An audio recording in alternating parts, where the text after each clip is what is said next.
All right, Shalom. I'm going to give all praises, honor, and glory to Yahweh, by Hashem Yahushua, by Hashem and Kakadash. Double honors to apostles of GMS, to the sincere Shalom, to the brothers out here pushing the truth and sincerity.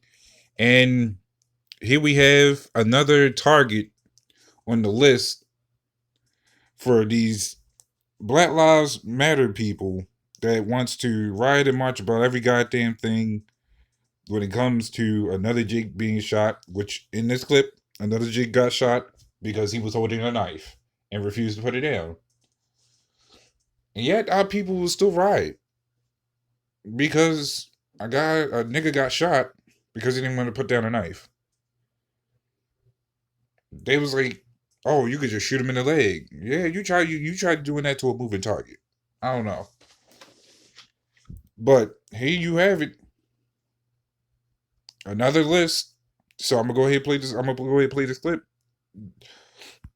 More breaking news this morning. Violent clashes in the city of Philadelphia. They follow the police shooting of a 27-year-old black man police say was armed with a knife. CBS News' Howard Monroe has the very latest for us from Philadelphia. Mayor Jim Kenney identified the man who was shot and killed by police as 27-year-old Walter Wallace Jr. Police say that he was walking towards them with a knife and refused to put it down. His killing has led to a night of protests and rioting in West Philadelphia. The scene is similar to what happened over the summer when mostly peaceful protests turned violent following the police killing of George Floyd.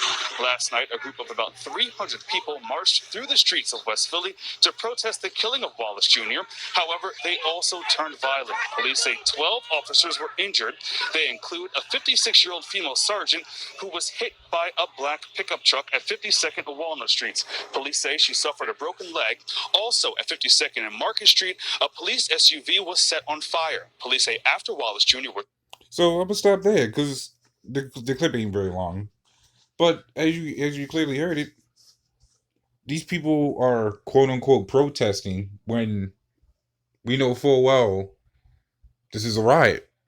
We know full well there's no sugarcoating it. It's a riot. They knew it. We all know it. It's a riot. Jeremiah 11:14 says, therefore pray not thou for this people, neither lift up a cry or prayer for them. I'm gonna stop there. This is one of the reasons why you might have some people that may think, especially what we speak about, but we go into everything. But you may have some people thinking, oh, we're just defending Esau from the shit he does, this, and that. No, we're bringing reality to you people that you're still a slave. This is his society. Of course, all this shit is going to happen because guess what? You have a whole list of things that's setting our people in fear mode. You have niggas getting shot. Let's go beforehand. You have COVID-19 going on. That really set people in fear. You had Jake getting shot. That pissed them off and set them in fear. Now you have elections coming up. Right around the corner. People's really getting pissed. Because people caught up in this whole virtual reality of theirs that this is all they know. Which is all they know. They don't know anything outside of this. This is why Romans 12:2 says, be not conformed to this world. Because look at them. They don't know what to do. We don't be conformed to this world because we won't end up having to look for the answers. Well, Salaki, let me scratch that because we was all looking for answers. Some of us probably just stumbled upon it. Just probably wasn't even looking. Everybody has a different way of coming into this truth. But for the ones that came into the truth, imagine how many more that hasn't came into the truth and still looking for answers. And this is what it led to. Churches couldn't do it. Black Panthers couldn't do it.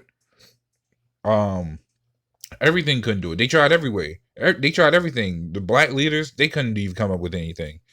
All promises, empty lies. And then this is what you get. This is why a lot of our people need to die, because they so caught up in thinking Esau is going to love them if they ride enough, when they're not even trying to ride to take the so-called white man down. They trying to ride to gain their approval. They trying to ride to make it seem like, oh, we're all friends. We love you, so you should love us. Doesn't work that way. It doesn't work that way. So, actually, I'm going to keep going with the video.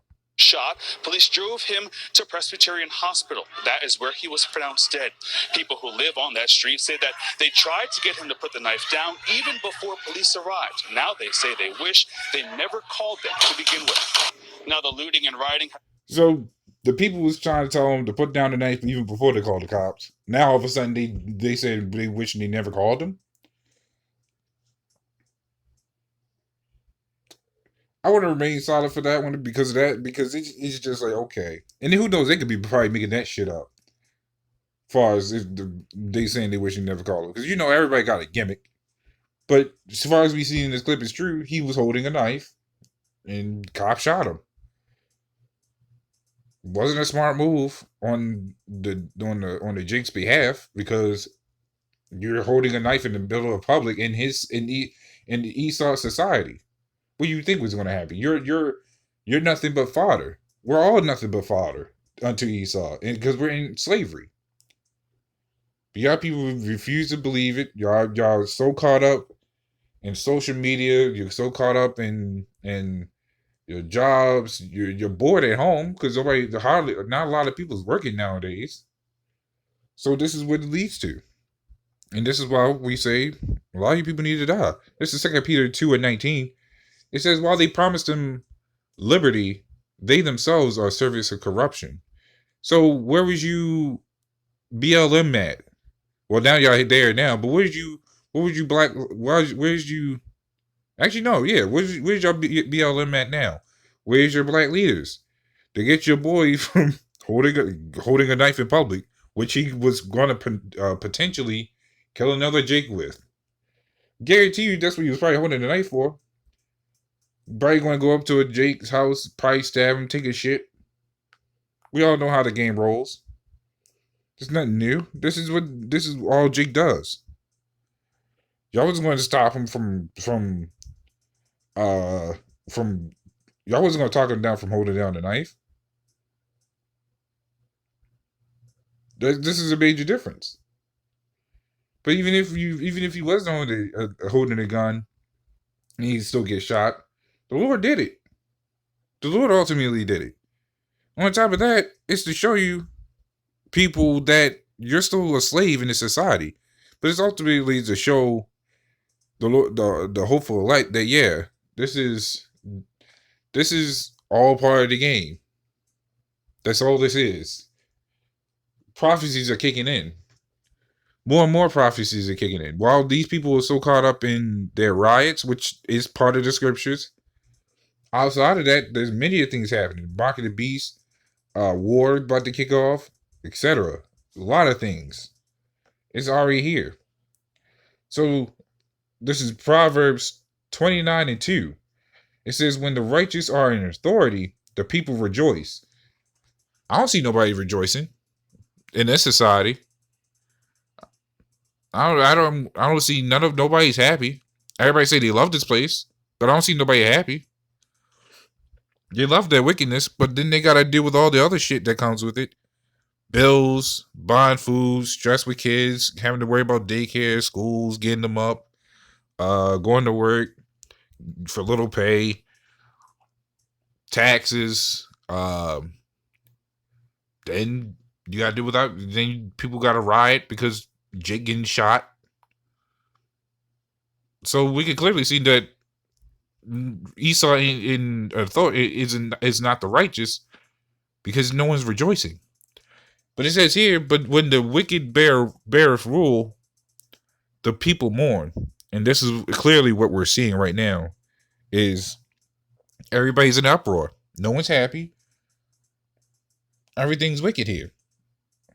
So when the wicked happens, expect the wicked things to happen. This is all part of the prophecies that's been foretold. And Jake can't change it, no matter how much they want to. They could claim, oh, why can't we all love and get along? That's not a thing here. There was nothing righteous here. That's why we can't get along. Why can't we get along? Because the wicked bear rule. So everything's going to be wicked. No one's going to get along. Hell, Esau can't even get along with himself, let alone our people getting along with each other. And Esau getting along with our people. No one's getting along with anybody. You got other countries coming over to take advantage of what America has. Doesn't mean they like the place. They just make a profit off of it. That's all it is. So that's all I wanted to go into for the moment. So with that, shalom.